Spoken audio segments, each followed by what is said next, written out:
The invoice slipped out of the leather folio and landed face up on the marble floor, as if it had chosen the moment itself. Amina Rowe froze. For half a second, her mind refused to assign meaning to what her eyes were seeing.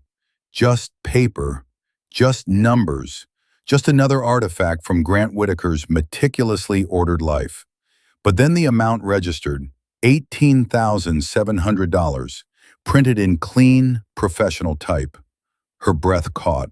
She bent down slowly, as though sudden movement might shatter something fragile and invisible around her. Vale Strategies, Private Client Services, River North, Chicago. Her fingers tightened around the page. The charge alone was unsettling, but it was the handwritten note at the bottom, casual, intimate, unmistakably human, that made her pulse spike and her ears ring. Same time next Thursday.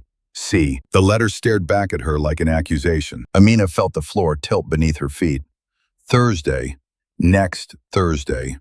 Her mind raced through memory with ruthless precision. Charity committee calls she'd taken alone, dinners she'd reheated and eaten standing at the kitchen counter, nights she'd told herself she was lucky to be married to a man so driven, so important, so needed by the world. Grant's Thursdays were always impossible, always client emergencies, always spoken with that patient smile that implied she, of all people, understood sacrifice. The invoice trembled in her hand. Then she heard the sound that snapped her fully back into her body, the quiet, familiar click of the front door unlocking. Grant was home. Amina straightened, heart hammering, every instinct screaming that her life had just split cleanly into a before and an after. She had seconds, maybe less, to decide whether to confront the truth head-on or hide it like a live wire beneath the surface of her marriage. And if this moment already has you leaning closer, sensing the lie before it fully reveals itself, take a second to stay with this story. Tap like if you've ever felt that jolt of knowing something isn't right. Drop a comment if you'd confront the truth, or wait and follow along, because this is only the first fracture in a very carefully constructed illusion. Amina folded the invoice once, twice, her movements precise, almost reverent, and slipped it into the inside pocket of her blazer, just as Grant stepped into the foyer. "There you are," he said warmly, loosening his tie. "Long day." She turned to face him, forcing her expression into something neutral, something familiar. Grant Whitaker looked exactly as he always did when he claimed exhaustion. Tailored charcoal suit, immaculate shoes, not a strand of hair out of place. No sweat, no strain, only that calm authority that made rooms listen when he spoke. "You dropped something," Amina said carefully. Grant followed her gaze to the floor, then back to her face. His smile didn't falter. "Did I?" "Yes, from your folio." He glanced down, shrugged lightly. "I'll grab it later." The casual dismissal sent a chill through her. He didn't know. Or worse, he didn't think it mattered. Amina watched him move through their Gold Coast apartment like a man utterly at ease inside his own story. This space, glass, steel, curated art, was as much a stage as it was a home. And together they had played their roles beautifully. The museum curator with impeccable poise, the private equity titan who turned failing companies into headlines, Chicago's quiet power couple, the kind people whispered about at galas and fundraisers. No one whispered about invoices. Grant poured himself a glass of water, his back to her. "I've got a call in 20, he said, overseas." "Of course you do," she thought. Amina nodded, feeling something harden behind her ribs. She wasn't ready to speak yet, not until she understood exactly what that folded piece of paper represented. Not until she knew whether the name at the bottom, C, stood for a woman, a routine, or a second life running parallel to her own. Grant turned back toward her, studying her face for a fraction of a second longer than usual. "Everything okay?" She met his eyes, dark, steady, unreadable. The same eyes she'd trusted in boardrooms, in donor meetings, in bed beside her at night. "Fine," she said evenly. "Just tired." He smiled, satisfied, and walked past her toward his office. Amina stood alone in the open living space, the city glowing beyond the windows, her hand pressed flat against the pocket where the invoice burned like a secret she could no longer unknow. Somewhere, in an office 10 minutes from here, or a restaurant she had never been invited to, a schedule had been set. Same time next Thursday. And for the first time since she'd said yes to Grant Whitaker, Amina Rowe understood one devastating truth with absolute clarity. That invoice did not belong to her marriage, and neither, she was beginning to suspect, did the man who just walked away from her without a backward glance. There was a photograph that appeared every time someone searched their names together. Amina Rowe and Grant Whitaker standing beneath the vaulted glass ceiling of the Great Lakes Museum of Art, framed by marble columns in soft, intentional light. Amina wore ivory silk, her smile composed but luminous, one hand resting lightly on Grant's arm. Grant stood tall beside her, confident and proprietary, the expression of a man accustomed to winning. The caption read something vague and admiring. Chicago power couple hosts record-breaking gala for contemporary acquisitions. It was an image that had traveled far beyond the city. Donors saved it. Boards circulated it. Young professionals pointed to it as proof that success and love could be elegantly aligned. Amina used to believe in that photograph. Their marriage, from the outside, had been engineered to inspire confidence. Not warmth, confidence. They were visible in all the right places. Black tie fundraisers, private previews, charity luncheons where fortunes were pledged between courses. Grant's firm stabilized collapsing companies. Amina stabilized reputations. Together, they formed something that felt inevitable, like a merger that had always been meant to happen. But brands are not built on truth. They are built on consistency. Amina had learned early how to perform the role expected of her. She dressed with intention, spoke with precision, remembered names in children and philanthropic interests. She never interrupted Grant in public. She never contradicted him in rooms where power gathered like heat. She let people believe she had stepped gracefully into the shadow of a powerful man because it made everything smoother. Invitations arrived faster. Pledges came easier. Doors opened without resistance. And in private, she told herself that this was partnership. That sacrifice, when made elegantly, still counted as choice. Grant admired that about her. Or at least, he said he did. "You make things seamless," he once told her, fastening a diamond bracelet around her wrist before a gala. "People trust us because nothing ever looks messy." At the time, she'd smiled. What Amina did not understand then was that Grant did not value harmony. He valued control, and control required a narrative. Their marriage was a masterclass in optics. Grant never missed an anniversary post, even if he missed the dinner. He remembered to send flowers to Amina's office on days when reporters were present. He praised her intelligence in public, her patience in private.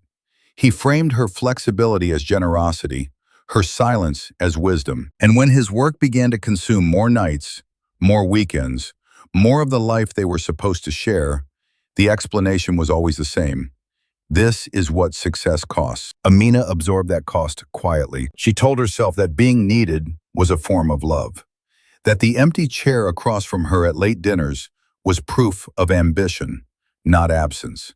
That the way Grant spoke about his work, confidential, high stakes, always just beyond her reach, meant she was married to something larger than herself. What she did not question was how carefully the story was maintained. Grant never came home rumpled. He never smelled like stress. His phone was always angled away, his voice dropping when he took calls late at night.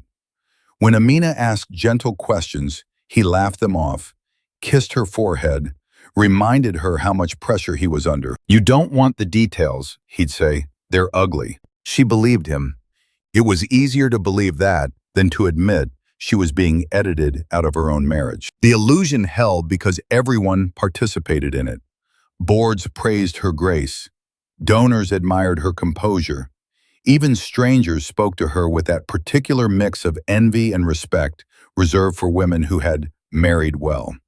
And Amina accepted it because questioning the story would mean questioning her place within. But now, with the folded invoice heavy in her blazer pocket, the photograph in her mind began to distort. She saw it differently, the angle chosen, the lighting designed to flatter, the way Grant's hand rested not protectively, but possessively at her back. She realized that the marriage she had been living inside was not a sanctuary, it was a product, and she had been performing quality control without ever being told the full specifications. Grant emerged from his office that evening, already on his phone, already elsewhere. Amina watched him pass through the room without truly seeing her, his attention fixed on a world that did not include explanations. For the first time, she wondered how long their marriage had been less about intimacy and more about presentation. How many decisions had been made not to protect their love, but to preserve the image of it? And standing there in the quiet after he disappeared behind closed doors, Amina felt the unsettling certainty settle into her bones. If her marriage was a brand, then somewhere, hidden in the margins, buried beneath strategy and silence, was the truth it had been designed to conceal. Amina waited until the apartment settled into its evening rhythm before she spoke. Grant's office door stood half open, light spilling across the hardwood floor in a neat rectangle. He sat at his desk with his jacket draped over the chair, sleeves rolled just enough to suggest effort, not fatigue. The soft glow of his desk lamp carved his face into something thoughtful, composed, exactly how he liked to be seen when he was managing something important. She stepped into the doorway without knocking. "Can I ask you something?" she said. Grant looked up immediately, a smile appearing as though summoned on cue. "Of course." Amina crossed the room and placed the folded invoice on the edge of his desk. She did not slide it toward him. She did not push. She simply let it exist between them. "I found this," she said. "It fell out of your folio." The silence that followed was brief but instructive. Grant's eyes dropped to the paper, then returned to her face. There was no flicker of panic, no sharp intake of breath, just a measured pause, the kind taken by men who are used to deciding which version of the truth will be most efficient. "Veil strategies," he said lightly. "Right." The way he said it, as if the name were already familiar to her, sent a faint chill through Amina's chest. "What kind of firm is it?" she asked. Her tone was neutral, almost curious. She had learned long ago that accusation invited resistance. Questions, on the other hand, created space for men like Grant to perform. "Specialized consulting," he replied without hesitation. "They do background work for sensitive acquisitions, risk analysis, opposition mapping, things we can't outsource to junior analysts." He stood and moved around the desk, the picture of ease. "Why do you ask?" Amina watched him closely now. His shoulders were relaxed, his breathing steady. He poured himself a glass of water, his hand unwavering. "It's expensive," she said, "almost $19,000. Grant laughed softly, the sound warm and reassuring. "For that level of discretion, it's actually reasonable." There it was, the first deflection, wrapped in expertise. He had not denied the charge. He had normalized it. "And the note?" Amina asked, keeping her voice even. "At the bottom." Grant's smile did not fade, but something in his eyes sharpened, just a fraction. "What note?" She unfolded the paper and turned it toward him. "Same time next Thursday. See." He leaned in, scanned it quickly, then shrugged. "Internal shorthand, scheduling reference. Consultants are notoriously informal with their invoices." The lie arrived, fully formed, polished, confident. It did not rush or stumble. It simply took its place in the room as though it had always belonged there. Amina felt a strange, disorienting sensation, almost admiration. Not for the deception itself, but for how seamlessly it fit into the world Grant had built. He wasn't scrambling. He wasn't improvising. This explanation had been rehearsed, refined, made safe for curious wives and regulatory scrutiny alike. "You know I can't go into detail," he added gently. "Compliance rules, client confidentiality, the less you know, the better." He reached for her hand, his touch familiar, grounding. I appreciate that you care about the business, but some things really do have to stay on my side of the curtain. On another night, another version of herself might have accepted that, might have felt chastened for asking, grateful to be spared the uglier realities of Grant's work. But standing there, with the invoice between them like a third presence, Amina heard something else beneath his words. Not reassurance, instruction. He was reminding her of the rules, of where her curiosity ended and his authority began. She nodded slowly, as if considering his explanation. Of course, she said. I wasn't trying to pry. Grant's expression softened instantly. Relief, perhaps, or satisfaction. I know, and I love that you trust me. Trust. The word landed heavily. He kissed her forehead, the gesture affectionate and practiced. I've got a call in a few minutes, he said. Overseas. It might be a long one. Amina stepped back, giving him space, watching as he returned to his chair and adjusted his laptop. The performance resumed effortlessly. The devoted husband, the tireless executive, the man with nothing to hide. As she turned to leave the room, her gaze caught on a small detail she might have missed before. Grant's cologne was fresh, not the faint trace of a long day, not the muted scent of someone who'd been in meetings since dawn. This was deliberate, recently applied, the kind of detail that mattered to someone who expected to be seen up close. Amina closed the door behind her quietly. In the living room, she sat alone and let the truth settle into her bones. The lie had not been clumsy or cruel. It had been smooth, kind, almost convincing. And that, she realized with a clarity that made her stomach drop, was what made it dangerous. Because Grant Whitaker had not just lied to her. He had taught her exactly how easy it was for him to do so. Amina locked the bathroom door and leaned her forehead against the cool marble, pressing just hard enough to remind herself that she still had a body. The mirror reflected a woman who looked exactly as she was supposed to look, composed, elegant, untouched by chaos. Her hair lay smoothly against her shoulders. Her makeup was flawless, applied that morning with the calm efficiency of habit. Anyone passing her in the hall would have seen confidence, poise, control. Inside, everything was coming apart. Her breath came in shallow, uneven pulls, as if the air itself had grown thin. She turned on the faucet, letting the water run, not because she needed it, but because silence suddenly felt dangerous. The sound filled the room, steady and neutral, something she could cling to while her thoughts spiraled. It's nothing, she told herself. It's just business. You're overreacting. But the words felt borrowed, worn thin from repetition. Amina slid down until she was sitting on the cold tile floor, her back against the vanity, one hand pressed flat against her chest as if she could physically hold her heart in place.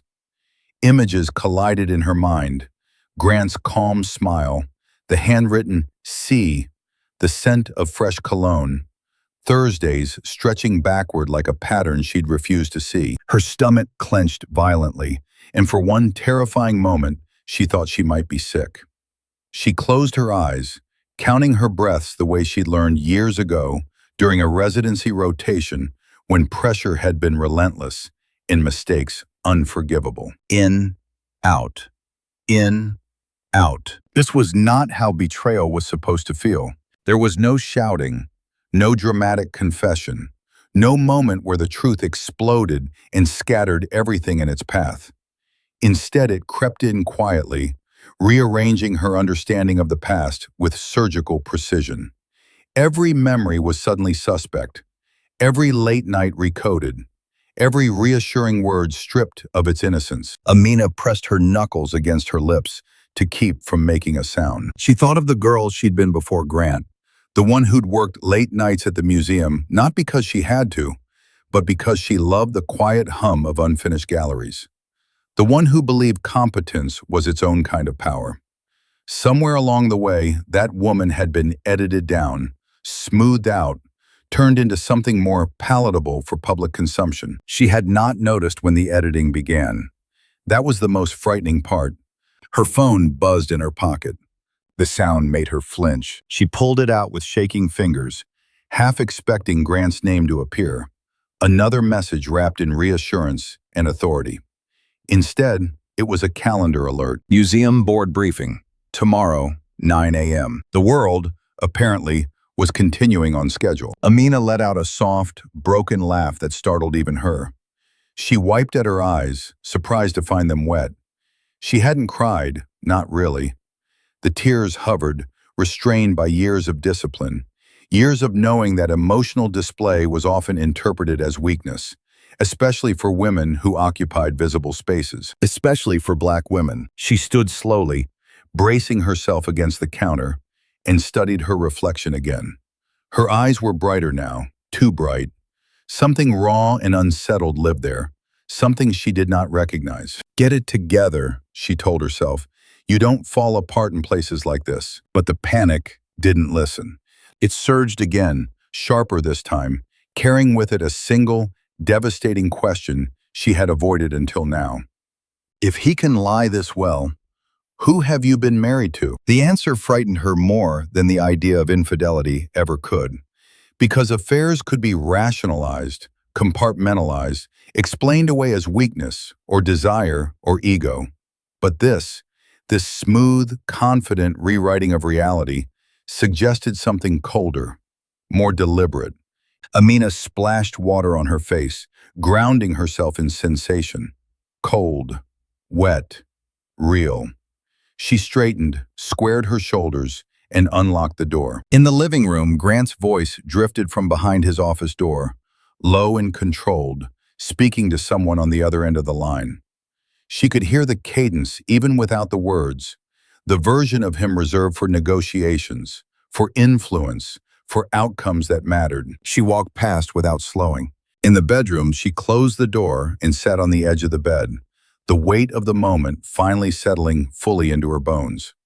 The apartment felt unfamiliar now, like a beautifully furnished hotel room she had overstayed. Nothing here bore the mark of intimacy anymore. Everything was curated, intentional, safe. Too safe. Amina reached for her phone again and scrolled until she found Naomi's name. Her thumb hovered for a moment before she typed, "I think my husband is lying to me." She stared at the message, then added a second line, "I'm not ready to talk yet, but I will be." She set the phone down and exhaled, long and slow. This was the quiet panic no one photographed. The unraveling that happened behind locked doors and controlled expressions. The moment when certainty dissolved, leaving only instinct in its place. Amina did not yet know what she was going to do, but sitting there, alone with the truth, in the echo of Grant's voice through the walls, she understood one thing with chilling clarity. Whatever came next would require a version of herself she had not needed to be before. And once she became that woman, there would be no going back. By morning, Amina's panic had cooled into something sharper. Not peace, not acceptance, something else. An awareness that felt almost clinical, like a switch had flipped inside her and locked into place. She moved through the apartment on quiet feet, listening to Grant's routine unfold with the same precision it always had. The espresso machine hissing, the shower running, the soft click of cufflinks against glass. She watched him from the kitchen doorway as he adjusted his tie in the hallway mirror, and she understood with a strange calm that she was looking at a man who lived by systems. Systems of power, systems of control, systems of concealment. Grant kissed her cheek on his way out, warm and familiar. "Long day," he said, already half elsewhere. "Dinner with the Baker Group. Don't wait up." Amina smiled, small, practiced, effortless. Of course. The door closed behind him, and the apartment fell still. For a moment, she didn't move. She stood in the center of their immaculate kitchen and let the silence press against her. In that silence, she made herself a promise. She would not confront a feeling. She would confront a fact. She opened her laptop. Amina had always been good at research. It was part of her job. Provenance, authenticity, the careful tracing of origins through fragments and records. Donors trusted her because she could turn ambiguity into certainty with patience and discipline. Grant had made the mistake of marrying a woman who knew how to follow a trail. She started where anyone would start, shared expenses, the joint account, credit card statements, travel confirmations, not because she expected to find the whole truth immediately, but because she needed to see whether the invoice was an anomaly or the visible edge of something larger. The first hour was almost comforting. Numbers were honest. They did not charm. They did not gaslight. They did not kiss your forehead and call you paranoid. Then she found it. Veil's strategies appeared again. Not once, not twice, a rhythm. Amina's fingers tightened on the trackpad as she scrolled. Charges spaced like breath marks across months. $12,400, $17,950, $19,100. Always in the same range. Always on or just before a Thursday. Sometimes labeled consulting, sometimes client services, sometimes disguised in bland corporate language. The amounts were large enough to matter, small enough in the context of Grant's world to hide in plain sight. Amina's throat went dry. She pulled out Grant's shared calendar, one she'd been allowed to see in the way you allow someone to admire a landscape through glass. It was full of blocks he controlled. Investor call, diligence review, dinner confidential, flight. Thursday nights were consistently locked. And suddenly, those locked blocks weren't proof of importance. They were proof of design. She opened her email, searched for travel confirmations. Grant's trips had always sounded glamorous in a distant way. London, Zurich, Singapore, San Francisco. Places he described with enough detail to make his stories feel real. He would mention a hotel lobby, a restaurant, a meeting room with a view. Little touches that made Amina think, of course, that's where he is. Now she cross-referenced. Hotel receipts, room charges, double occupancy. Not always stated outright. Sometimes it was subtle. 2 breakfasts charged to the room, 2 spa passes, 2 sets of towels, a second name added to a car reservation. A pattern of paired footprints trailing behind his stories. Amina stared at the screen until the letters blurred, forcing herself to keep going. This wasn't the moment for collapse. Collapse would come later. Right now, she needed clarity. She moved to rideshare history. Then restaurant charges. She found dinners for 2 at places she'd never heard Grant mention. Intimate River North dining rooms, private booths, reservations made under first initials instead of full names. She pulled up his frequent flyer account, access she'd had for years because she handled their household logistics. She looked at seat assignments. 2 seats booked, side by side, not always on the same flight, but often enough to make the truth feel like a hand closing around her throat. And then, like the story wanted to twist the knife, she found the address. Veil Strategies' billing address was a sleek high-rise in River North, less than 10 minutes from Grant's office in the Loop. So close it was almost insulting. It meant his secret life hadn't required elaborate distance or risk. It had been built into his day the way his gym sessions were, the way his meetings were. Efficient, convenient, routine. Amina leaned back in her chair, stunned not only by the betrayal, but by the sheer arrogance of it. This wasn't passion overwhelming judgment. This wasn't a man losing control.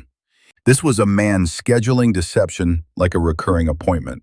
Her eyes flicked to the kitchen counter where Grant's watch lay, gleaming softly in the morning light.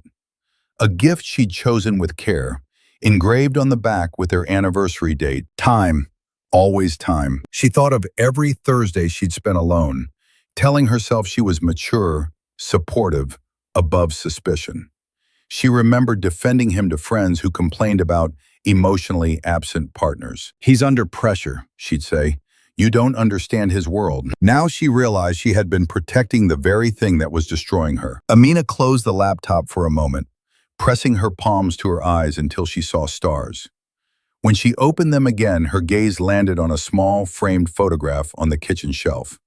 Her and Grant on the museum steps, smiling into bright winter sun. The same image donors loved. The same image the city believed. Amina reached for the frame, turned it face down, and reopened her laptop. If this was a pattern, she would map it. She created a document and began building a timeline.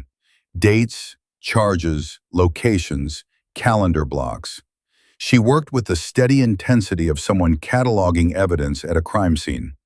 She wasn't just looking for proof of an affair anymore. She was looking for the architecture of Grant Whitaker's double life. And somewhere in the neat rows of data, in the rhythm of Thursdays and the recurring payments, Amina saw the truth she hadn't been ready for last night. This wasn't a crack in her marriage. It was a blueprint, and she had finally learned how to read it. Amina had promised herself she wouldn't imagine the other woman. That promise lasted exactly 12 hours. It was impossible not to. Once the name existed, once it had weight and edges, it demanded shape. A face, a body, a voice that might sound like laughter on the other end of Grant's late-night calls. For a brief, ugly moment, Amina allowed herself the familiar cliches. Younger, softer, impressed by power. Someone dazzled by expense and access. Then, Naomi called. I pulled public records on veil strategies, Naomi said without preamble. Her voice carried that alert, focused energy that meant she'd found something that didn't fit the easy narrative. Celeste Vale is real. And she's not what you think. Amina closed her eyes and listened. Celeste Vale was 36, educated, visible, but selectively so. Her name appeared in the margins of political campaigns, corporate crises, and reputation rescues that never made headlines. Because that was the point. She wasn't a publicist. She didn't chase attention. She cleaned messes powerful men couldn't afford to acknowledge. Crisis communications, Naomi continued, but the kind that operates behind NDAs and shell companies. She doesn't spin stories, she buries them. Amina felt a chill settle over her skin. They met that afternoon at a quiet cafe in Hyde Park, the kind of place that valued discretion over trendiness. Naomi slid her tablet across the table. On the screen were photographs, conference panels, closed-door forums, grainy images snapped by journalists who knew better than to publish them. Celeste Vale stood beside senators, CEOs, judges, not on red carpets, in hallways, in corners, leaning in close, always listening. She's a fixer, Naomi said, the kind people hire when they need problems to disappear quietly. Amina stared at the images, her mind recalibrating. This woman wasn't hidden, she was embedded. And suddenly the invoices made a different kind of sense. This wasn't a reckless affair fueled by ego or boredom. This was an arrangement. She's not a kept secret, Amina murmured. She's an asset. Naomi nodded. That's what scares me. Amina leaned back in her chair, absorbing the implications. Grant hadn't just crossed a moral line. He'd entwined his personal life with someone whose profession revolved around manipulation, narrative control, and silence. Someone who understood leverage. Someone who knew where bodies were buried, sometimes literally, often figuratively. Do we know if she knows about you? Amina asked. Naomi hesitated. That's harder to pin down. There's no public evidence either way. But men like Grant don't usually lie to women like Celeste unless they absolutely have to. The thought lodged painfully in Amina's chest. If Celeste knew about the marriage, then this wasn't betrayal born of passion. It was betrayal negotiated by two people who understood the rules of power and chose to break them anyway. And if Celeste didn't know, then she, too, was operating inside a lie. Amina thought back to the handwritten note. Same time, next Thursday. Not romantic, not impulsive, scheduled. Professional. She wondered how Celeste saw Grant. As a client? A lover? A long-term investment? Or something more dangerous? A man who believed he could buy both discretion and devotion, unaware that women like Celeste traded in information, not illusions. For the first time since finding the invoice, Amina felt something shift. Not sympathy, not rivalry, respect, edged with caution. This woman was not a stereotype. She was not a shadowy mistress waiting for scraps of attention. She had agency, strategy, a career built on understanding exactly how powerful men fell and how to profit from the fall or prevent it entirely. Which meant one thing with terrifying clarity. If Celeste decided to protect Grant, Amina would be facing more than a cheating husband. She would be facing a professional architect of silence. But if Celeste decided to protect herself, Amina's phone vibrated on the table. An unfamiliar number. Chicago area code. She didn't answer. She let it ring out, her gaze fixed on the screen until the vibration stopped. A moment later, a message appeared. "We need to talk. I think you deserve the truth. Celeste." Amina stared at the name, her pulse steady but deep, like something vast moving beneath the surface. The story she thought she was uncovering was no longer a simple betrayal. It was a web of incentives, secrets, and carefully maintained lies. And she had just realized that the woman at its center might not be her enemy. She might be her wild card, and wild cards, Amina knew, were the most dangerous and the most powerful cards in any game. The law office did not look like the place where revenge fantasies came to life. There were no dramatic city views, no dark wood panels or intimidating silence. Renee Alvarez's office sat on the fourth floor of an unremarkable building near the Loop, furnished with practical desks, neutral art, and the faint smell of coffee that had been reheated too many times. It was the kind of space designed for reality, not theater. That alone unsettled Amina. Renee listened without interrupting as Amina laid out the story, measured, chronological, stripped of speculation. The invoice, the pattern, veil strategies, Celeste, the double bookings, the shell payments. Amina spoke with the same clarity she used in boardrooms, but her hands betrayed her, fingers interlaced too tightly in her lap. When she finished, Renee leaned back in her chair and exhaled slowly. "You're not wrong," she said, "but you're also not safe yet." Amina blinked. "From him?" "From the idea that truth automatically protects you." Renee stood and walked to the whiteboard mounted on the wall. She picked up a marker and wrote 3 words in clean, decisive strokes. Money, narrative, timing. "Grant Whitaker doesn't lose like a normal person," Renee continued. "Men at his level don't panic when confronted. They counter, they preempt, and they rarely fight where they're weakest." She circled narrative. "He will not start by denying the affair," Renee said. "He'll start by questioning you, your stability, your motives, your credibility, especially because you're visible." Amina felt a familiar tightness in her chest. "So I can't say anything." "You can say plenty," Renee replied calmly. "Just not yet, and not loosely." She turned back to the board and underlined money. "You mentioned a prenup." "Yes," Amina said. "He insisted on it, said it was standard. Protection." Renee's mouth tightened. "It's never just protection. It's leverage. But prenups don't cover fraud, undisclosed assets, or misappropriation of marital funds. If he's been running payments through shell entities without disclosure, that changes the equation." Amina's pulse quickened. "So the invoices matter." "They matter if we can prove intent," Renee said. "Patterns matter. Timelines matter. And how you obtain the information matters just as much." She capped the marker and met Amina's eyes. "If you confront him emotionally, he'll paint you as volatile. If you go public without documentation, he'll threaten defamation. If you blindside him without legal preparation, he'll bury you in motions until you're too exhausted to fight." The words were blunt, almost brutal, but they were clean, honest. Amina swallowed. "So what do I do?" Renee didn't answer immediately. She returned to her desk, opened a folder, and slid it across the surface toward Amina. Inside were examples, case summaries, headlines Amina vaguely recognized, wives who had spoken out too early, too loudly, and watched their credibility unravel under strategic pressure. Women who had been right and still lost. "This is the part no one talks about," Renee said quietly.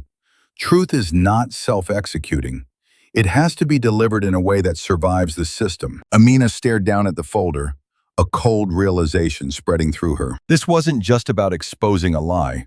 It was about surviving the fallout. "And Celeste?" Amina asked.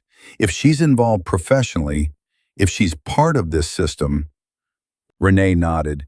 "She complicates everything. She's not just an affair partner. She's a potential witness, a potential co-conspirator, or a potential liability. How she positions herself will depend on who she thinks is most dangerous to cross. Amina thought of the text message. I think you deserve the truth. Then we don't rush her, Renee continued. We document, we wait, we let people show us who they are when they think they're still in control. Renee leaned forward, her voice lowering. I need you to understand something, Amina. Grant Whitaker will not be ashamed. He will be strategic. He will use the fact that you are a black woman in elite spaces where patience is praised and anger is punished. He will rely on assumptions people already make. The words landed heavily, painfully true. But, Renee added, her expression sharpening, he's also underestimated you. He thinks you're emotional. He thinks you're grateful. He thinks you'll either forgive him quietly or implode loudly. Amina lifted her gaze. And if I do neither? Renee smiled, not kindly, but with professional respect. Then we make him fight on terrain he doesn't control. Amina left the office an hour later with a slim folder tucked under her arm and a new understanding settling into her bones. This was not a movie. There would be no single triumphant reveal that solved everything. There would be strategy, patience, precision, and consequences. Standing on the sidewalk, the city moving indifferently around her, Amina realized something that both terrified and steadied her. Grant Whitaker had built his life on leverage. Now she was learning how to use it too, and that knowledge changed everything. Eli Park did not look like someone who dismantled fortunes for a living. He was soft-spoken, almost gentle, with wire-rimmed glasses and the calm posture of a man who preferred spreadsheets to people. His office sat above a dry cleaner on a quiet street near the river, far from the glass towers where Grant Whitaker's money pretended to live. There were no diplomas on the wall, no aggressive branding, only whiteboards dense with arrows and numbers that resembled constellations. This won't feel dramatic at first, Eli said, opening his laptop. It never does. Amina sat across from him, hands folded, her expression composed in the way she'd learned to be when stakes were high. Renee had warned her. This part would feel slow, technical, almost boring, and then, all at once, it wouldn't. Eli began with the obvious accounts. Joint assets, shared credit cards, declared investments. He spoke in careful, precise sentences, explaining not just what he was seeing, but why it mattered. Amina listened closely, absorbing the logic. She didn't interrupt. She understood the value of letting professionals work. Then Eli frowned. Here, he said, rotating the screen toward her. This is interesting. A series of payments appeared, clean, evenly spaced, routed through an LLC with a name so generic it was almost elegant in its invisibility. No red flags at first glance, no flamboyant transfers, just consistency. What is it? Amina asked. An internal vehicle, Eli replied, likely created to simplify cash flow between entities. On paper. He clicked again. Another layer unfolded. The LLC funneled money into two places, Veil Strategies and a private account held offshore, shielded behind nominee structures. Legal, if disclosed. Problematic, if not. Amina felt her pulse quicken. That account isn't in our disclosures. Eli nodded. That's what I thought you'd say. He pulled up a timeline, aligning transfers with calendar dates Amina already knew too well. Thursdays, late afternoons, always after Grant's office hours. The money moved with the same rhythm as the invoices, the same predictability as his absences. This isn't impulse spending, Eli said quietly. This is budgeting. The word landed harder than any accusation. He kept going, methodical, relentless. Private credit lines opened and closed. Travel expenses routed through corporate reimbursements. Gifts purchased through third-party vendors to avoid obvious personal trails. The architecture of it all was meticulous, designed to survive cursory audits and unquestioning trust. This took planning, Eli continued. Someone thought about how this would look if a spouse ever glanced at the books, which means they thought about that possibility and acted anyway. Amina stared at the screen, the map of Grant's money spreading outward like veins. She had curated museum collections with less intentionality than this. Every move had a purpose. Every dollar knew where it was going and why. "Here's the part that matters most," Eli said, his voice steady but intent. "Your prenup." He pulled up a document Renee had already reviewed, highlighting a clause Amina remembered only vaguely. Separate property, independent vehicles, full disclosure assumed. "This agreement relies on honesty," Eli said. "If assets were deliberately concealed or misrepresented, that assumption collapses. Courts don't like being lied to." Amina exhaled slowly. For the first time since this had begun, something like balance returned to her chest. Not relief, but footing. "And Celeste?" she asked. "Is she just receiving?" Eli hesitated, then nodded toward the screen. "Not exactly." He zoomed in on Veil Strategies' internal transfers.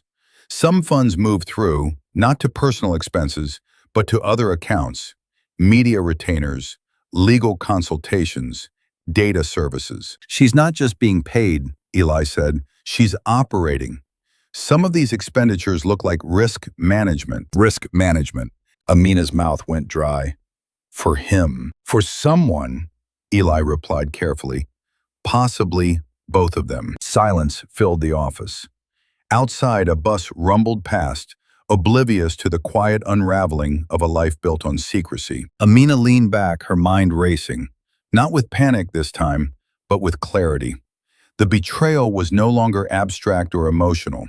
It had shape, direction, intent. Grant hadn't just been unfaithful, he had been reallocating their shared future without her consent. Eli closed the laptop gently. "Money tells the truth even when people don't," he said. "It doesn't forget. It doesn't improvise. It leaves a trail." Amina stood, smoothing her jacket, feeling the strange steadiness that came from knowledge hard-won. She thought of the invoice again, the first crack in the surface. How small it had seemed. How easily it could have been dismissed. Now she understood what it had really been. Not evidence of a single lie, but the entrance to a system. And systems, once mapped, could be dismantled, piece by deliberate piece. The decision to watch Grant felt more invasive than anything Amina had done so far. Numbers had been clean. Documents had been impersonal. Money moved without emotion. But surveillance meant bodies in space. It meant seeing him, not as the husband she thought she knew, not as the executive others admired, but as a man making choices when he believed no one was looking. Renee called it necessary. Eli called it inevitable. Amina called it a gamble. They met the investigator on a Tuesday evening in a nondescript parking garage just south of the river. His name was Marcus Hale, former federal compliance contractor, now private, careful, licensed, methodical. No trench coat, no dramatics. He spoke in quiet, precise sentences, like someone who understood how easily evidence could be ruined by ego. "I don't tail people," Marcus said. "I observe patterns. If there's nothing there, we stop. If there is, we document cleanly. No trespassing, no stunts, everything admissible." Amina nodded. "I don't want spectacle." Marcus studied her for a moment. "People say that. What they usually mean is they don't want surprises." She met his gaze steadily. "I want the truth, even if it hurts." He gave a small nod. "Then don't look at the first photos." The surveillance began the following Thursday. Of course it did. Amina spent the day at the museum, moving through meetings with the detached focus of someone underwater. She listened, responded, smiled when required. At 4:30, Grant texted her, "Running late. Client situation escalated. Don't wait up." Her phone buzzed again, almost immediately. "I'll explain later." Later had become a synonym for never. At 6:15, Marcus's first update arrived. No photos yet, just coordinates. Grant's car leaving his office garage, heading north. At 6:32, another message. Subject parked near River North. Entered residential building. No company signage. Amina stared at the screen, her chest tight but her breathing controlled. This wasn't confirmation. Not yet. Buildings meant nothing. Cities were full of reasons. At 6:47, her phone buzzed again. Subject exited building with female companion. A photograph followed. Amina did not open it immediately. She waited until she was alone in her office. Door closed, lights dimmed. When she finally tapped the screen, the image expanded slowly, as if giving her time to reconsider. Grant stood on the sidewalk, his coat draped casually over one arm. Beside him was a woman with dark hair pulled back in a loose, elegant knot. She was tall, confident, dressed not for display, but for movement. Her hand rested briefly against his back as she spoke, familiar and unguarded. Celeste. The intimacy wasn't theatrical. That was what broke something open inside Amina. There was no exaggerated affection, no secrecy that felt rushed or stolen. They looked like people who belonged together in public, like people who had rehearsed this life. The next photo arrived minutes later, Grant opening a car door for her. His smile, not the polite one he wore at gallows, but the softer version Amina remembered from early mornings and private jokes. The smile he rarely gave her anymore. Amina felt a sharp, almost physical ache behind her eyes. At 7:12, another update. Dinner reservation confirmed. Private room. The evening unfolded in fragments she could not unsee. Grant and Celeste seated close together, their heads inclined toward each other, bodies angled inward. A shared laugh. A hand briefly entwined with another beneath the table, unnoticed by anyone, but the lens watching from a respectful distance. This wasn't an affair built on hunger or recklessness. It was built on comfort. At 8:45, Marcus sent a final message for the night. Subject accompanied companion back to same residence. Entered together. Amina set the phone down slowly. She had known this was possible, likely even. And still, the reality landed with a weight she hadn't anticipated. Not rage, not hysteria, something quieter, heavier, grief, not just for her marriage, but for the version of herself who had believed in it. She thought of the nights she'd waited up, convincing herself she was being supportive. The dinners she'd eaten alone, the conversations she'd defended him in, the trust she'd extended without limit, because she believed love meant generosity of interpretation. Now she saw what that generosity had funded. Her phone buzzed once more. One more thing, Marcus wrote. A detail you should know. A second image loaded. Grant and Celeste walking through Lincoln Park, hands loosely intertwined, unhurried. The path behind them curved past a familiar landmark, an iron footbridge overlooking the water. Amina recognized it instantly. It was where Grant had taken her the first time he'd said he loved her. Her vision blurred. She pressed her fingers to her lips, forcing herself not to make a sound. This wasn't just betrayal of vows or finances or time. It was theft of memory. Grant hadn't merely built a parallel life. He had recycled their intimacy, repurposed shared moments, stripped them of meaning, and handed them to someone else as if they were his to give. At 9:30, her phone lit up with a final message from Grant. Heading home soon. Long night. Amina didn't respond. She sat alone in the darkened museum office, the city glowing beyond the windows, and let the truth settle fully into place. The gamble had paid off, and what it had revealed was worse than she'd feared, but clearer than she'd hoped. Grant Whitaker wasn't hiding from her anymore. He simply hadn't believed she would ever look. Grant Whitaker did not confront Amina. That was the first sign. Men like Grant never exploded when they sensed danger. They recalibrated. They watched. They adjusted the temperature of the room so subtly that others questioned whether it had ever changed at all. The morning after the surveillance photos arrived, Grant behaved exactly as he always had. He made coffee. He skimmed the news on his tablet. He asked Amina about her schedule with polite, surface-level interest. There was no defensiveness in his voice, no tension in his shoulders. If anything, he was gentler than usual, attentive in the way one is when smoothing a wrinkle before it becomes a tear. Amina recognized it for what it was, containment. He kissed her cheek before leaving, lingering half a second longer than normal. "You seem tired," he said softly. "You've been working too hard." The words were almost affectionate, almost concerned, almost an accusation. By noon, The first move landed. Amina was reviewing acquisition notes in her office when her assistant knocked, expression careful. "There's a call online too. It's a media consultant. Says they were referred by your husband." Amina felt her pulse slow, her thoughts sharpening. She picked up the phone. The woman on the other end introduced herself smoothly, her tone warm and reassuring. She specialized, she said, in supporting high-profile couples through periods of stress. Crisis management, reputation protection, messaging alignment. "We've seen situations where misunderstandings escalate unnecessarily," the consultant continued. "Mr. Whitaker mentioned you might be under pressure. We're here to help ensure narratives don't get distorted." Narratives. Amina thanked her politely and ended the call. She sat back in her chair, the pieces clicking into place with chilling clarity. Grant wasn't trying to fix the marriage. He was trying to control the story before it existed, to frame her as fragile, overwhelmed, in need of guidance, a woman whose emotions required professional handling. An email followed less than an hour later, this one from Grant's firm. Internal notice. All media inquiries regarding Whitaker Capital or affiliated individuals should be directed to communications. Affiliated individuals. Amina felt a familiar heat rise in her chest, but she forced it down. Anger was predictable. Grant expected anger.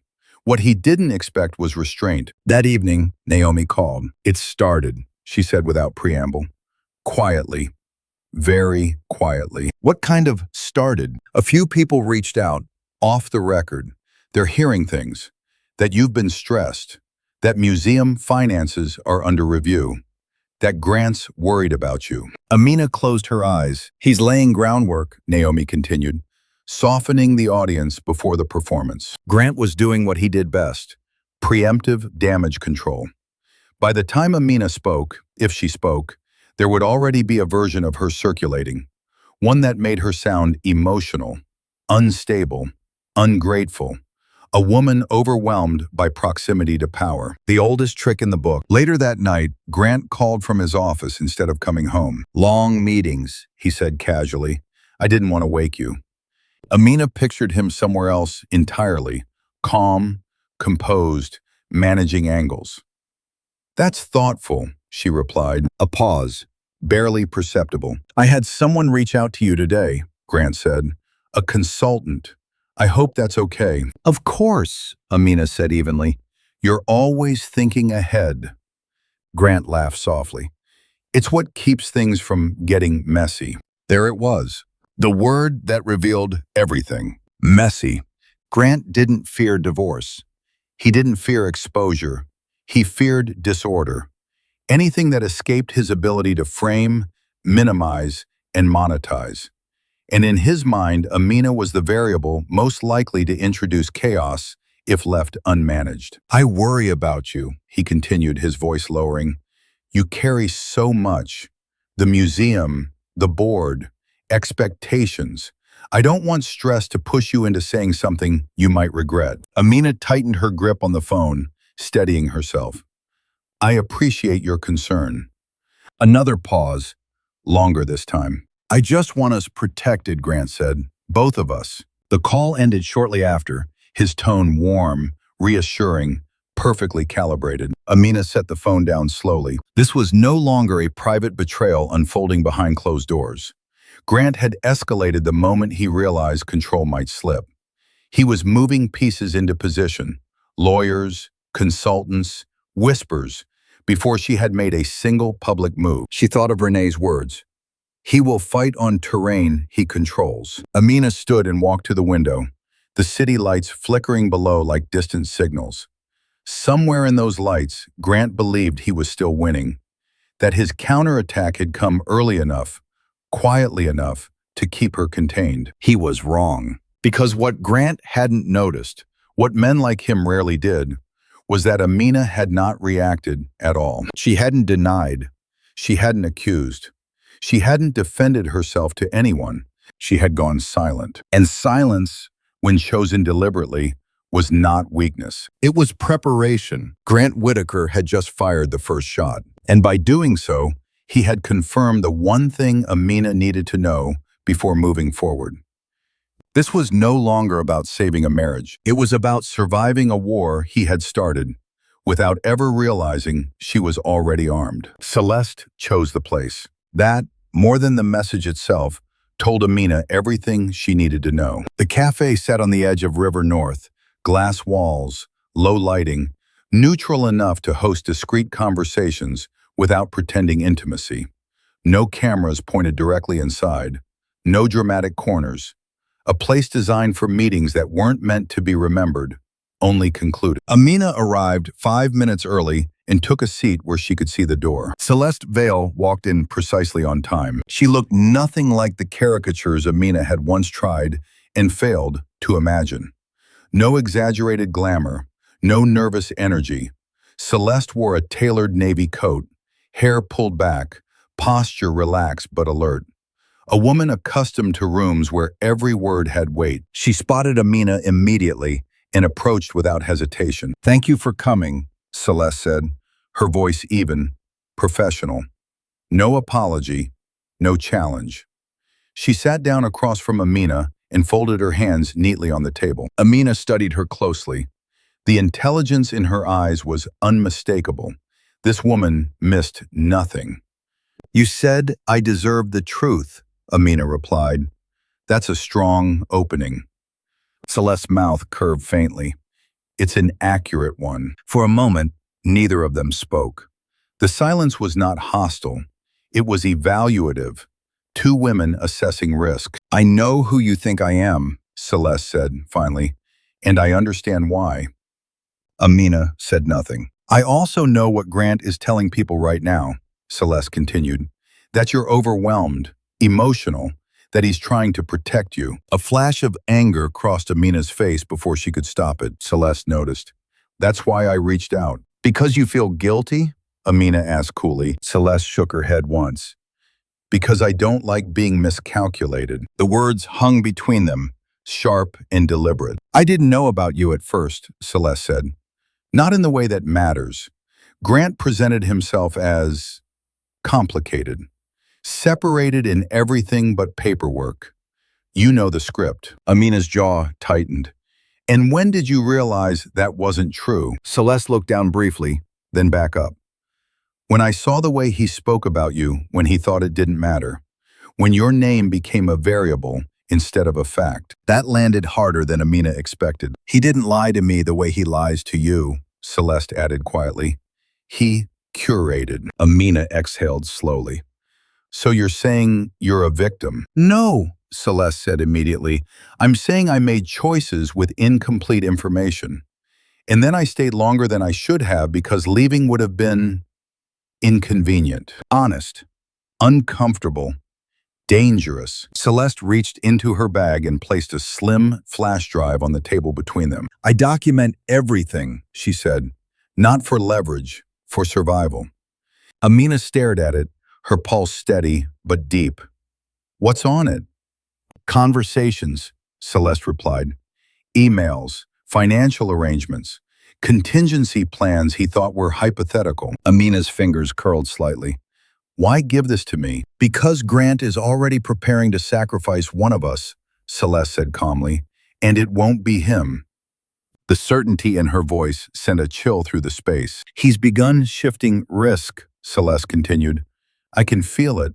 Subtle changes, new intermediaries, distancing language. That's what men like Grant do when they anticipate fallout." Amina's thoughts raced.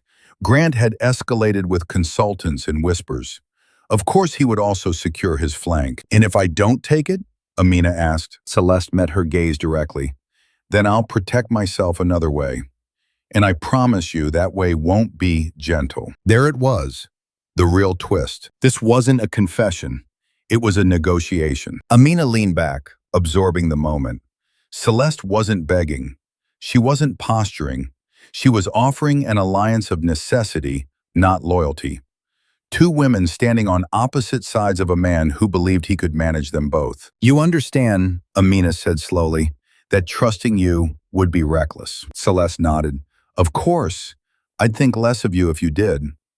A small, unexpected smile flickered between them, brief acknowledging, gone almost instantly. "I don't need you to trust me," Celeste said.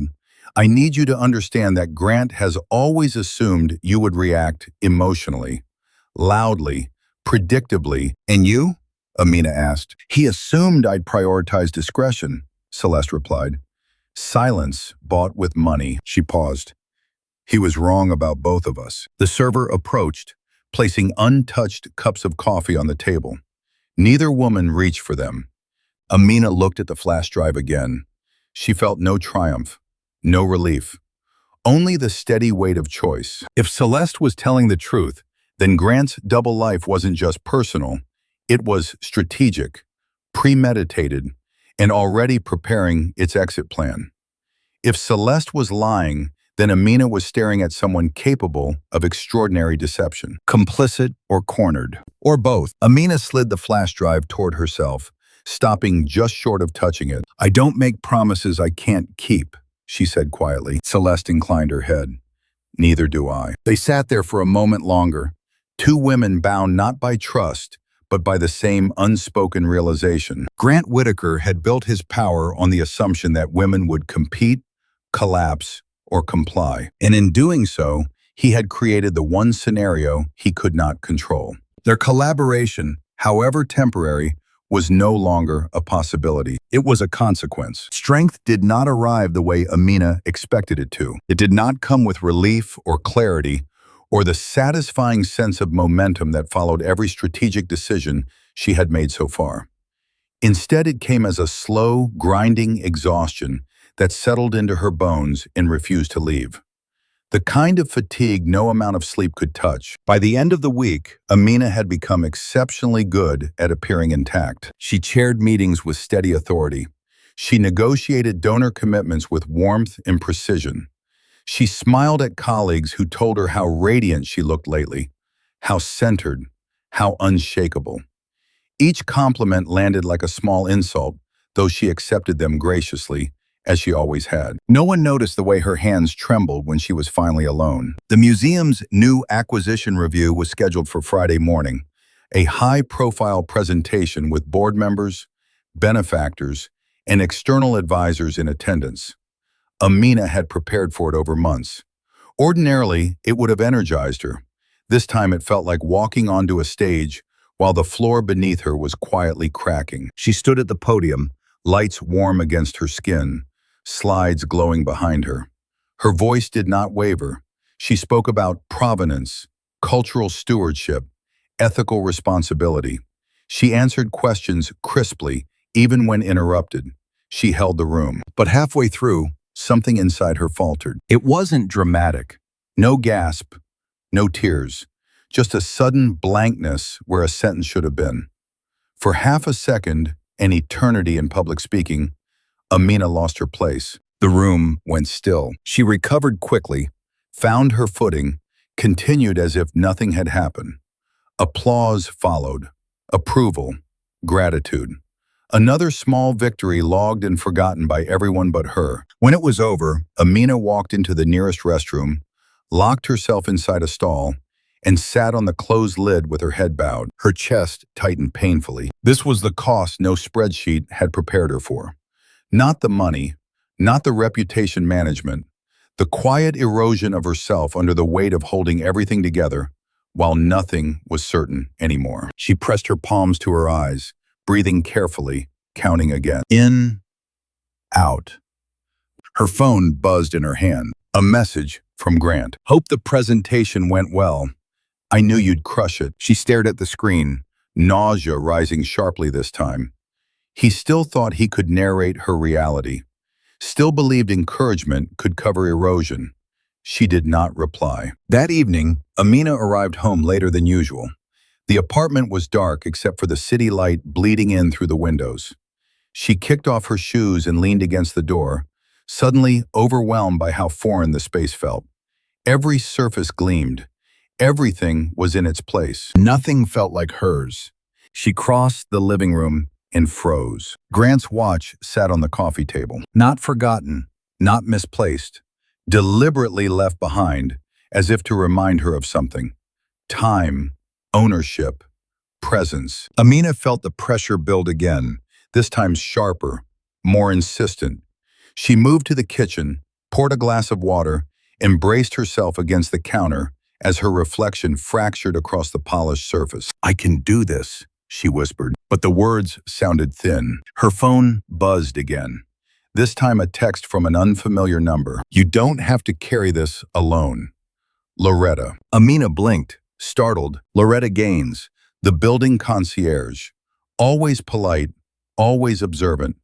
A fixture of the lobby, greeting residents with quiet professionalism. Amina typed back hesitantly, "What do you mean?" The response came almost immediately. "I've worked that desk for 12 years. I know routines. Thursdays, 9:40 p.m. Your husband leaves through the side entrance. He doesn't think anyone notices." Amina sank into a chair, the weight of the moment pressing down hard. Loretta hadn't accused, hadn't embellished. She'd simply offered confirmation, witness, validation. "I'm sorry," Loretta added a moment later. "You deserve better than silence." Amina set the phone down and covered her face with both hands.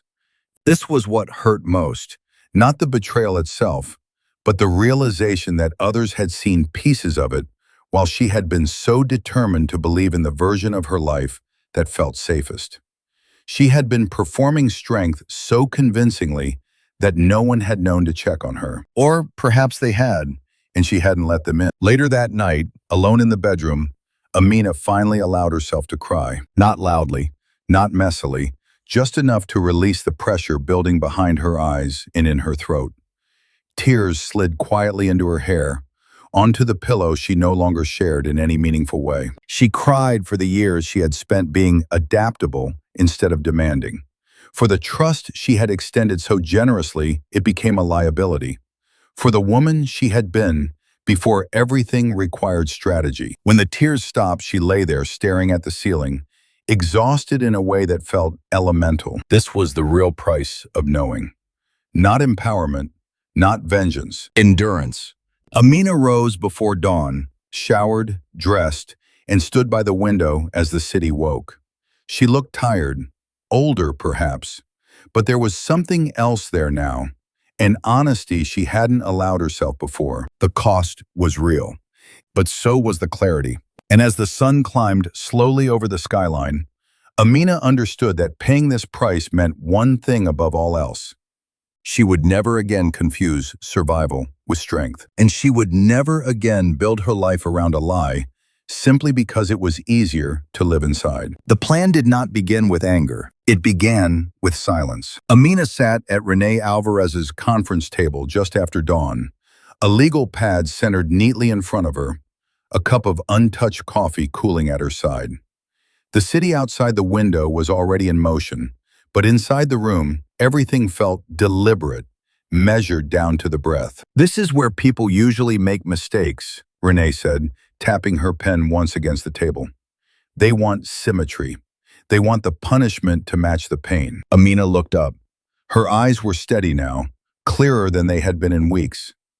"I don't want punishment." Renee studied her for a moment, then nodded.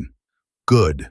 Then we can win." She turned the legal pad toward Amina and drew 3 clean lines down the page. "This isn't one move," Renee continued. "It's 3, each one legal, each one timed, each one boring enough on its own that no judge, reporter, or board member can accuse you of theatrics." She wrote at the top of each column, "Law, money, narrative." "The order matters," Renee said. "We don't go public first. We don't confront first. We don't give them a chance to reframe you as emotional or reactive." Amina nodded slowly. She already understood this part. Strategy had replaced impulse. "First," Renee said, pointing to the word law, "we file.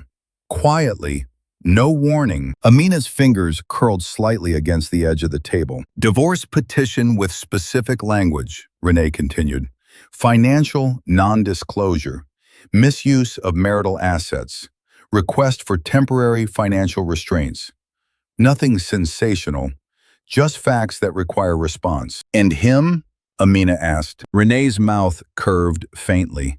"He finds out when his attorneys do." She moved to the second column. "Money," Renee said.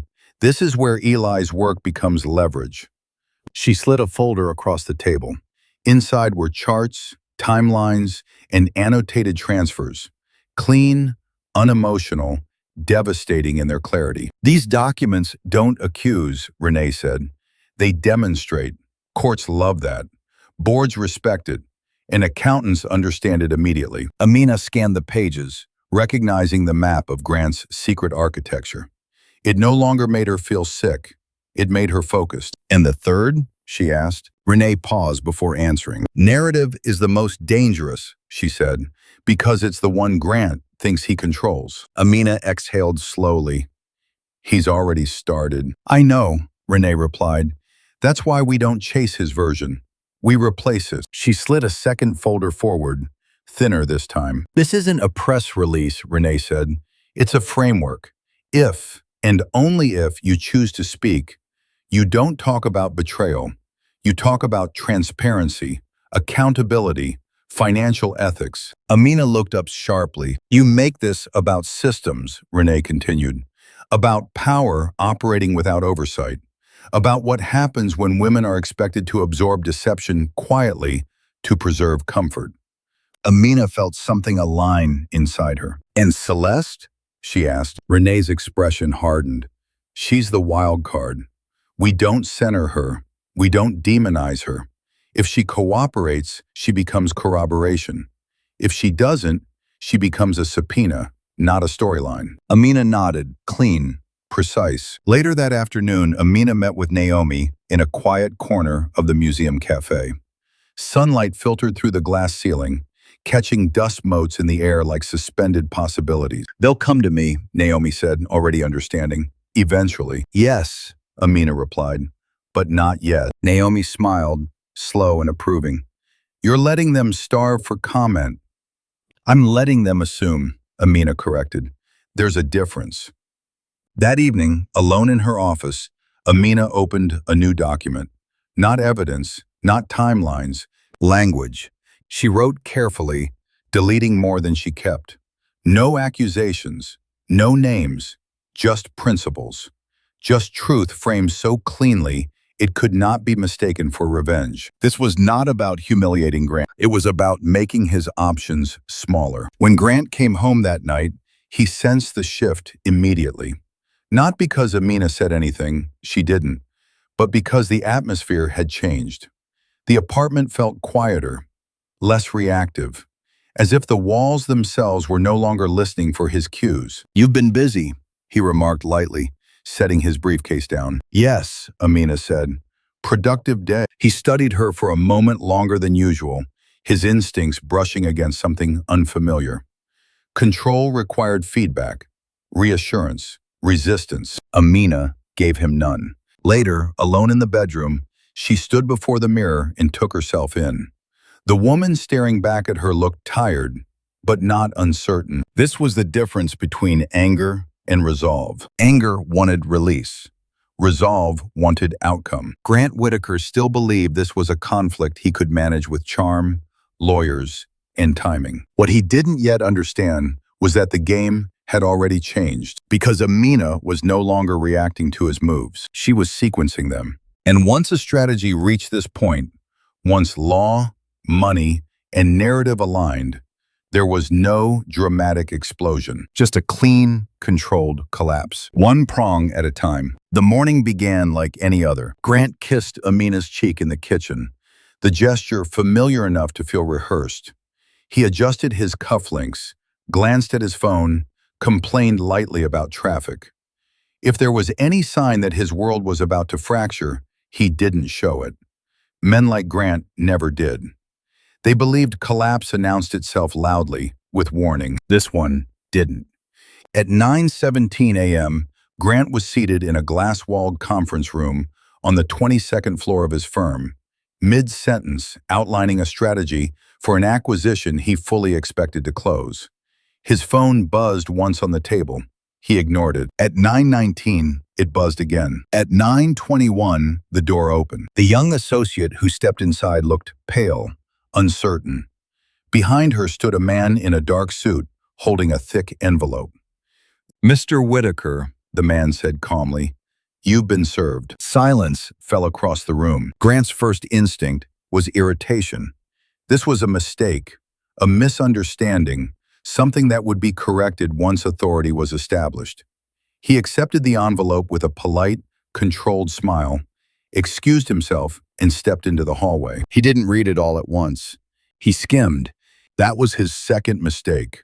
By the time comprehension set in, by the time the phrases financial non-disclosure, misuse of marital assets, temporary restraints registered, the associate was already on the phone with general counsel. Grant's pulse spiked, sharp and unwelcome. Amina had filed. Quietly, precisely, with language that left no room for improvisation. At 10:04 a.m., across town, in a private dining room in River North, Celeste Vale set her napkin in her lap and lifted her glass of water. Grant was late. That alone unsettled her. She checked her phone. 3 missed calls.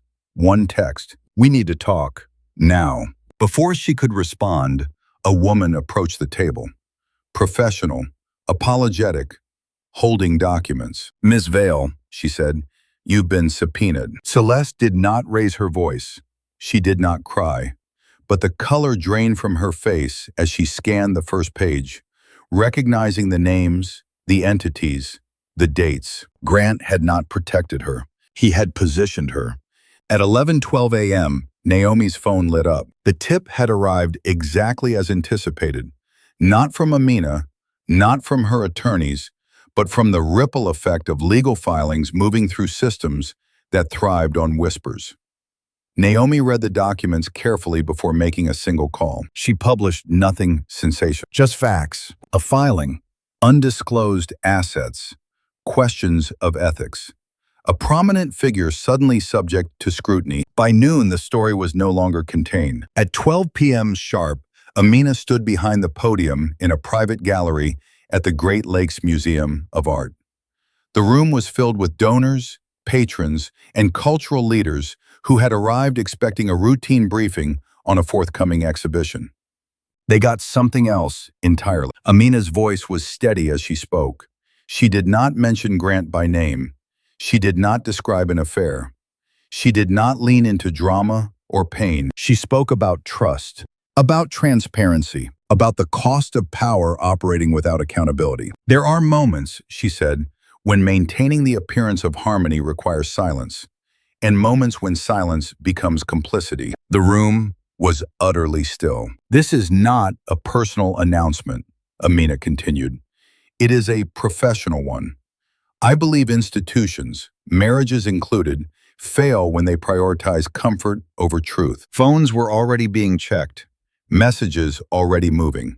At 12:37 p.m., Grant's name appeared on Amina's screen for the first time that day. She did not answer. At 1:02 p.m., his general counsel called. At 1:15 p.m., a board member requested an emergency meeting. At 1:48 p.m., a donor quietly withdrew support, citing concerns pending clarification. Grant sat alone in his office, jacket discarded, tie loosened, the city stretching out beneath him like something that had suddenly turned hostile. The narrative he had spent years cultivating was no longer his to manage. It was being handled by systems that didn't care about charm or intent, only documentation. For the first time, he felt it. Not embarrassment, not anger, exposure. Across the city, Amina left the museum to a side entrance, the afternoon sun warm on her face. Her phone buzzed incessantly, but she didn't look at it.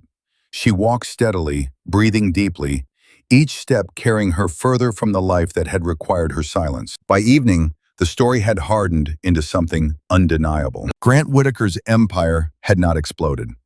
It had cracked, cleanly, audibly, in full view of everyone who mattered. And as night fell over the city, one truth became unavoidable. The day had not ended in chaos. It had ended in consequence. Everything Grant believed was unbreakable had proven otherwise. And nothing would ever be put back together the same way again. Winning did not feel like relief. It felt like standing in the quiet after a storm, surrounded by damage no one could deny and debris no one else had to clean up. The calls did not stop after that day. Lawyers, advisors, old friends who wanted to sound neutral while choosing sides.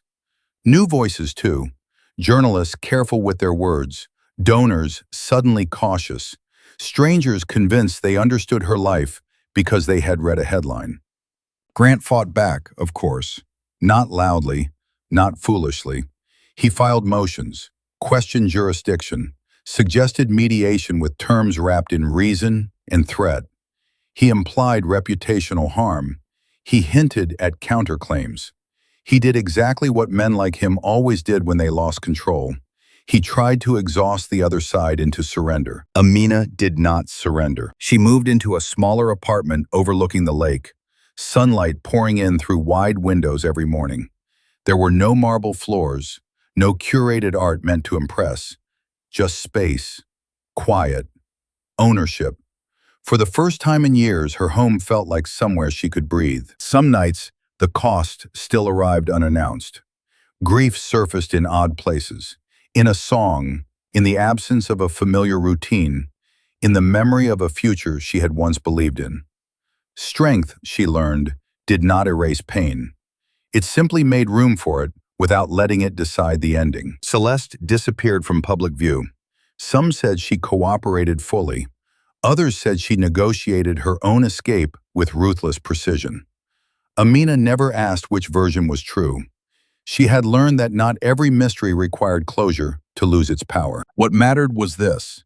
The narrative had changed, not just about Grant, but about her. She was no longer introduced as someone's wife, no longer described as gracious, supportive, or understanding in ways that translated to silent.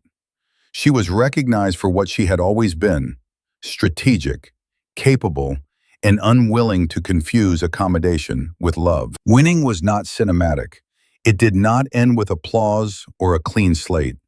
It ended with responsibility. The responsibility of choosing herself every day after the battle was over. And she did. If this story moved you, unsettled you, or made you rethink what strength really looks like, take a moment to like it, share your thoughts in the comments, and follow for more stories about power, truth, and what it really costs to reclaim your life. Because sometimes the most important victories aren't the loud ones. They're the ones that teach us how to live honestly after the noise fades.